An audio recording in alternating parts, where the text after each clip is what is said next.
Shalom Bapak Ibu sekalian dalam Tuhan, keluarga besar Happy Sword Family dimanapun kita berada. Pagi hari ini sebelum kita masuk dalam renungan firman Tuhan, mari kita berdoa. Bapa, di dalam nama Tuhan Yesus kami mengucap syukur buat pagi yang indah ini Tuhan. Kami boleh ada bersama Tuhan di dalam hadirat Tuhan. Kami mau Tuhan dibentuk oleh Tuhan, kami mau Tuhan ditegur oleh Tuhan, bahkan kami mau Tuhan kehidupan kami diperlengkapi dengan hati yang baik, hati seorang hamba yang mau dengar akan Tuhan, sehingga kehidupan kami boleh diberkati oleh Tuhan. Dalam nama Tuhan Yesus, berkati kami Tuhan. Amin. Saudaraku di dalam Tuhan, pujakan nama Tuhan. Saya percaya bahwa beberapa minggu ini ada banyak hal yang dibahas mengenai hati saudaraku dalam Tuhan. Demikian juga firman Tuhan yang pernah saya sampaikan dalam seri mengenai hati. Pertama saya berbicara mengenai hati-hati dengan hatimu. Yang kedua saya berbicara mengenai hubungan hati dengan jalan kehidupan kita. Dan yang ketiga saudaraku dalam Tuhan, hari ini saya akan menuntaskan pembahasan, yaitu yang ketiga mengenai bagaimana cara kita untuk menjaga hati agar tetap kondusif dan memancarkan kehidupan yang positif. Tidak hanya untuk diri kita sendiri, tetapi juga untuk diri orang lain.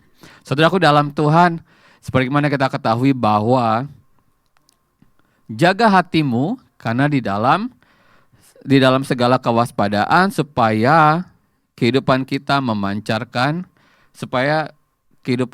memancarkan kehidupan yang berkenan di hadapan Tuhan. Amin.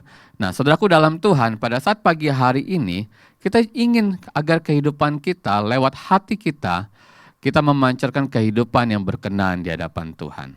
Kita mau memancarkan kehidupan yang positif buat kehidupan orang lain dan juga buat kehidupan kita.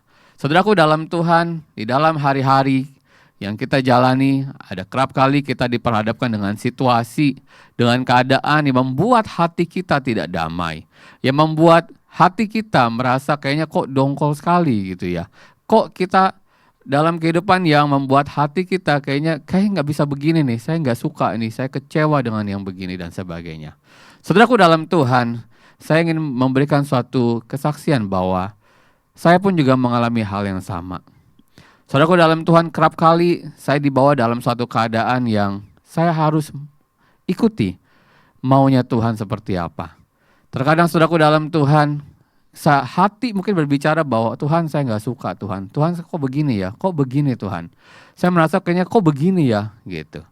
Saudaraku dalam Tuhan, kalau saya yang dulu mungkin saya orang yang sangat frontal dan saya akan bilang oh saya nggak suka gitu ya. Tapi saudaraku dalam Tuhan, tahun ini Tuhan membawa saya ke dalam dimensi di mana saya harus memiliki hati yang dengar-dengaran dengan Tuhan. Kalau Tuhan gak suruh bicara, saya gak akan bicara, saudaraku dalam Tuhan. Kenapa? Karena saya ingin hati saya tetap ada di dalam hadirat Tuhan. Saya mau hati saya ada tetap mencerminkan bagaimana Tuhan itu bekerja dalam kehidupan saya. Karena saya mau setiap perkataan saya, setiap perbuatan saya, setiap tindakan saya itu memuliakan Tuhan. Saudaraku dalam Tuhan, kerap kali iblis memancing kehidupan kita supaya kita bisa terjebak dengan hati yang penuh dengan amarah, hati yang penuh dengan kebencian, hati yang penuh dengan kekecewaan. Saudaraku dalam Tuhan, itu adalah perbuatan setan. Karena apa? Karena dia ingin mencuri damai sejahtera di dalam kehidupan kita.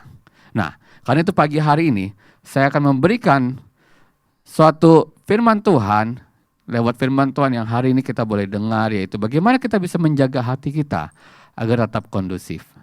Sehingga kehidupan kita bisa memancarkan aura yang positif, hal-hal yang positif yang bisa dilihat oleh jemaat Tuhan dan juga kehidupan kita, keluarga besar kita, rekan-rekan kita di tempat kerja, dan dimanapun kita berada. Yang pertama saudaraku dalam Tuhan, di dalam kitab 1 Samuel pasal 16 ayat yang ke-7. Tetapi berfirmanlah Tuhan kepada Samuel, janganlah pandang parasnya dan perawakannya yang tinggi, sebab aku telah menolaknya. Bukan yang dilihat manusia yang dilihat Allah, manusia melihat apa yang di depan mata, tetapi Tuhan melihat hati.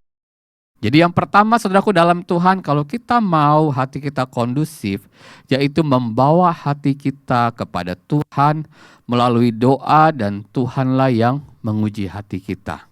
dan Tuhanlah yang melihat hati kita. Saudaraku dalam Tuhan, kerap kali kita diperhadapkan dengan situasi di mana kita suka menilai seseorang, menilai rekan kita, menilai keluarga kita, menilai siapapun di sekitar kita lewat apa yang terlihat di mata kita. Saudaraku dalam Tuhan, saya belajar bahwa peka itu sangat penting. Saudaraku dalam Tuhan, kerap kali saya dibawa dalam suatu keadaan di mana saya nggak ngerti orang itu dalam keadaan yang sangat kecewa, dalam keadaan yang kepahitan. Tetapi Roh Kudus bicara sama saya bahwa bicara sama orang itu, lepaskan pengampunan. Saudaraku dalam Tuhan, saya kadang-kadang suka berpikir bahwa Tuhan, iya kalau benar dia dalam kepahitan. Iya kalau benar dia dalam hal ada menyimpan kebencian. Kalau enggak gimana Tuhan? Tapi saya percaya saudaraku dalam Tuhan bahwa ketika Tuhan bicara, Tuhan tidak pernah salah. Kalau Tuhan berbicara, saya yakin itu benar, saudaraku dalam Tuhan. Maka itu saudaraku dalam Tuhan, saya mau katakan bahwa Tuhan itu menguji hati kita. Tuhan itu melihat hati kita. Tuhan gak pernah melihat saudara dari para saudara, dari perawakan saudara, daripada apa yang saudara miliki, apa yang saudara pakai. Tetapi Tuhan, dia menguji hatimu, dia melihat hatimu, kesungguhan hatimu. Yang kedua, kita mau belajar bagaimana supaya kita menjaga hati kita tetap kondusif, yaitu kita belajar firman Tuhan. Di dalam kitab 2 Timotius 3:16-17, firman Tuhan itulah yang mengoreksi kesalahan kita. Firman Tuhan yang memperbaiki kelakuan kita, mendidik kita supaya kita hidup di dalam kebenaran. Karena manusia yang punya kepunyaan Allah akan diperlengkapi dengan perbuatan yang baik. Jadi kalau saudara punya perbuatan yang buruk, saudara bukan anak Tuhan. Saudara belum diperlengkapi oleh karunia Tuhan untuk kita bisa diperlengkapi dengan firman Tuhan, yaitu untuk menguatkan kita, membuat hidup kita berkenan, membuat apapun kehidupan kita, mengkoreksi kehidupan kita, yaitu lewat firman Tuhan. Yang ketiga, saudaraku dalam Tuhan, bagaimana kita menjaga hati kita tetap kondusif, memancarkan kehidupan yang positif. Yang ketiga adalah mau dan siap sedia untuk dibentuk oleh Tuhan. Saudaraku dalam Tuhan, dalam kitab Yeremia 18 ayat 1-6, saudara bisa baca di rumah, itu menjelaskan bagaimana Tuhan itu ahli di dalam memulihkan hati. Mungkin hari ini saudaraku dalam Tuhan, hatimu merasa tidak ada sukacita. Engkau masih menyimpan belenggu dalam kehidupanmu, engkau masih menyimpan kebencian dan kekecewaan dalam hatimu. Tapi saya mau katakan bahwa hanya pengampunan yang bisa membereskan itu semua. Saudara serahkan di hadapan Tuhan. Ingat bahwa hati yang baik itu memancarkan kehidupan yang baik. Hati yang baik adalah hati yang mau dibentuk oleh Tuhan. Hati yang baik adalah hati yang mau dikoreksi oleh Tuhan.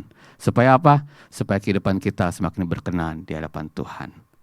Pujakan nama Tuhan, kita berdoa. Terima kasih Tuhan, firman-Mu yang begitu indah dalam kehidupan kami. Menguatkan kami Tuhan untuk kami memiliki hati yang baik di hadapan Tuhan. Ajar kami Tuhan menjaga hati kami untuk kami tetap memiliki hati seperti Kristus. Hati seorang hamba yang mau dibentuk, dan kami mau Tuhan kehidupan kami memancarkan kemuliaan Tuhan. Memberkati gereja-Mu Tuhan, gembala sidang kami, jemaat Tuhan, semuanya Tuhan Engkau berkati. Kami percaya Tuhan sepanjang hari ini aktivitas kami diberkati oleh Tuhan, dan hati kami mau Tuhan, hati kami memancarkan kemuliaan Tuhan, sehingga kehidupan kami boleh berdampak yang baik ya Tuhan. Terima kasih ya Tuhan, kami terima firman Tuhan. Dalam nama Tuhan Yesus, haleluya, amin. Tuhan Yesus memberkati pagi.